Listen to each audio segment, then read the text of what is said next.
how to add music to the Facebook post. So let's get started.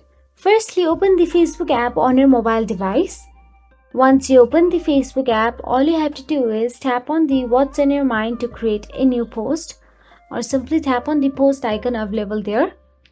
Then scroll through the post options and tap on the any post you want to post on your Facebook. After you choose the photo, simply tap on the next. Now all you have to do is tap on the photo and you will get to the edit section. Now from there you can simply tap on the music icon available in the top.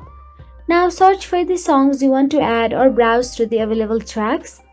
Select the song you want to add to the post and choose the part of the song you want to play in your post. Customize the post as needed.